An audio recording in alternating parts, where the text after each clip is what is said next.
Welcome back, Sports Disport on Channel Television. You're listening to Jurgen Klopp is clearing the air on Matip and him not playing at the AFCON, the role of Liverpool. We'll see Liverpool again in the replay of the FA Cup tonight. Kayode Tijani, respected sports journalist in Nigeria, joins us now on the program. Kayode, good to have you on the show. Lovely to be here. Lovely. Kayode, you were here last week. We're getting ready for the MPFL. Over the weekend, the MPFL came, but it gave us drama. What's your talking point? Amazing drama. You know, everybody's been talking about these things. I don't know why people get emotional about decisions. I mean, immediately it happened. I was online. I was like, this can't. Who does this? Roman Abramovich is, I mean, unless I'm wrong, absolutely far richer than Ifeanyi Uba, right? I've never seen him, you know, influence. It doesn't make the team manager is taking the fall. Come on, we all know who made the call. We all know who made the call. They're going to do. You know what? I mean, we're supposed to discuss the Nations Cup, you know, before this MPFL. I know once we start this MPFL drama, it will end. You know, let's talk about the Nations Cup first. I'm interested in the Nations Cup now. You know, we've seen what the teams have done. We've seen countries like Zimbabwe holding Algeria to draw, you know, almost won. We've seen what Togo did to Cote d'Ivoire. We've seen Cameroon and Burkina Faso and all that. Even playing ground. Yep. Even playing. Now, the first few games shows everybody, you know what? If you are a giant in name, you come here, you're going to be disgraced. Okay. Who Algeria? Before Algeria's game, if you told everybody it's going to be a draw, they would say, shut up, you don't even know what you are talking about anymore. They could have won, actually. They had no chances. It was just, stamina, some wrong substitution. They could have won. Even they didn't believe this would happen. Yeah. Okay. We just There's more surprises, you know. More surprises coming, especially results coming from what happened last night, where you have Ghana and Uganda. Andrew Ayew scoring his 7th goal at the Nations Cup, one more than his father, Abedi. But the thing is, his father has 2 Nations Cup titles. He's got 1. Well, the dad wants this guy to achieve far more than him. That's why he was crying like his heart was going to, you know, go off when they lost in the final to Cote d'Ivoire. I mean, the dad just wants him to do everything he never did, including, of course, going to the World Cup and performing so exemplary well. But for Ghana, they all know what is Ghana-Uganda is very interesting. Remember, or you were too young then, 1978, Uganda defeated us in the semi-final. You know, maybe he wasn't born yet. No, but this Nations Cup is, I wish Nigeria was here.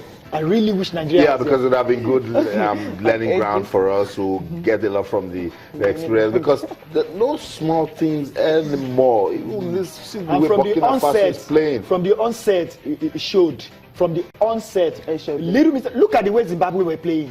Who could have predicted that?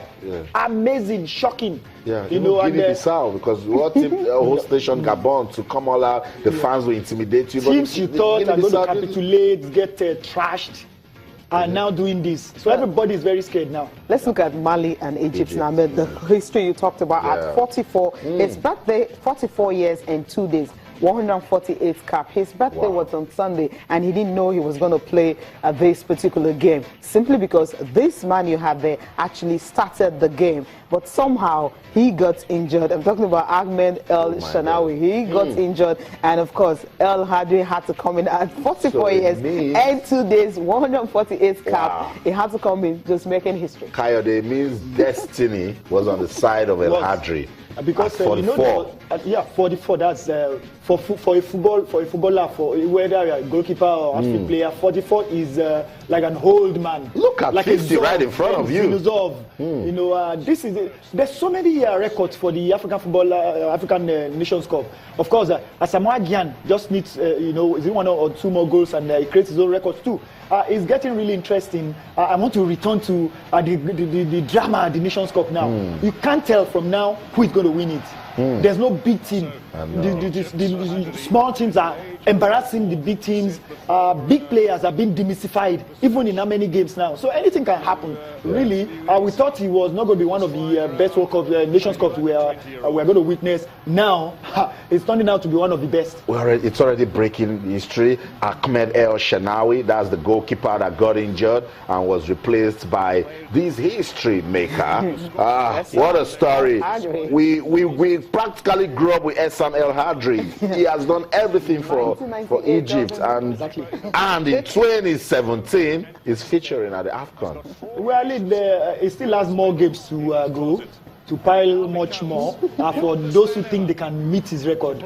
So it tells you exactly what you are talking about. Exactly, wow. and even the way he actually carried himself, you won't even know that he's 44. I mean, there was one spectacular save he made, the way he actually dived and, exactly. That's why I would have loved if Yama was still around. 101, he would have had about 10, 15 more. Yeah. He could have been competing with a lot of people around the world.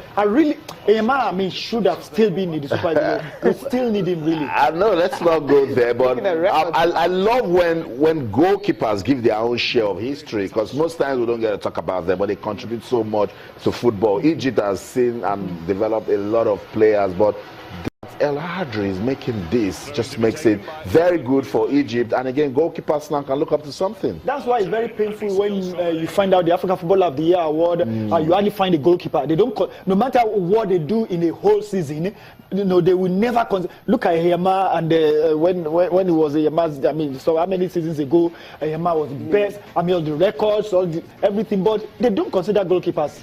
It's very difficult for a goalkeeper to be African Footballer of the Year or World Footballer of the Year as that. So it's very difficult. It's difficult. But I love, the CAF awards you just talked about. Dennis Ayango, best player in Africa. In Africa. Why they differentiate it sometimes I don't understand. The best player in Africa is the best player in Africa, really. I don't know about that. Yes. Wherever you're because we've belittled our leagues. So to us in Africa, is inferiority coming. Our league is not, you can't compare it. It doesn't make sense. You look at your league and try to compete with the best in the world. Come on.